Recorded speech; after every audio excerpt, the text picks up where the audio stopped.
એક મસ્ત વાર્તા. એક પિતા જેને એક દીકરી છે અને એ સવાય હેતથી એને મોટી કરે છે અને દીકરીને પણ એના પિતા પ્રત્યે એટલો સ્નેહ એટલો પ્રેમ કે વાત પૂછોમાં. દીકરીને ઘરમાં બધા વગર ચાલે પણ એના પિતા વગર ન ચાલે.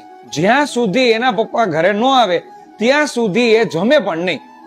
અને પિતાને પણ એવું, ગમે એટલા થાક્યા હોય એ ઘરે આવે અને એની દીકરી ખાલી એને પૂછે કેમ છો પપ્પા, તો એનામાં એટલો બધો થાક ઉતરી જાય. ધીમે ધીમે વર્ષો વીત્યા, દીકરી મોટી થતી ગઈ, પિતા આવી રીતે પ્રેમ આપતા ગયા અને આમ બી છેલ્લે કહેવાય ને કે દીકરી તો પારકી થાપણ છે. લગ્નનો સમય નજીક આવી ગયો.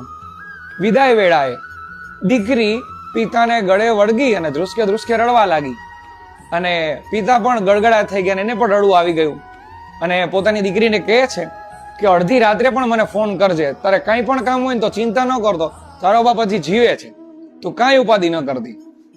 વડાવી પાર્કે ઘરે ગઈ, ત્યાં 2-4-6 મહિના ગયા, ફોન કરતી ક્યારેક ક્યારેક. પછી દિવાળી પછી એક દિવસ ઓચિંતા રોકાવા આવી એટલે પિતાએ સાંજે જમી લીધા પછી સહજતાથી પૂછ્યું કે તારા ફોન એટલા બધા નથી આવતા, તો તને કઈ ત્યાં દુઃખ નથી આપતા ને, તો મને કહેજે, તે લોકો સાથે હું વાત કરું. એ કે ના, દુઃખની તો શું વાત કરું, એક શબ્દ મને કોઈ દિવસ નથી કીધો.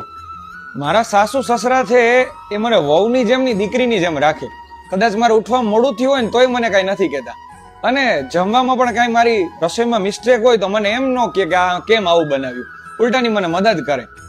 મારા પતિદેવ પણ એટલા સારા છે કે મારે કોઈ દિવસ એની સાથે કઈ ઝઘડો નથી થયો અને મને સમજે છે અને હું એને સમજુ છું. આખો પરિવાર મારો વેલ સેટ છે અને મને એની યારે મજા આવે છે. એટલે મને ક્યારેય કોઈ દિવસ તમારી એ લોકો યાદ નથી આવવા દેતા, એટલા મને પ્રેમથી સાચવે છે. હવે આ વાર્તા છે ને, આ આપણને એ શીખવે છે કે તમે જેવા વ્યક્તિ હશો ને, તમને સામે એવું વ્યક્તિત્વ મળી જ રહેવાનું છે, એવો પરિવાર મળી જ રહેવાનો છે.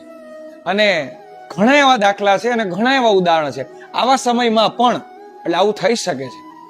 જો વાત સાચી લાગતી હોય તો પ્લીઝ લાઈક કરો, શેર કરો, સબસ્ક્રાઇબ કરો. Thank you.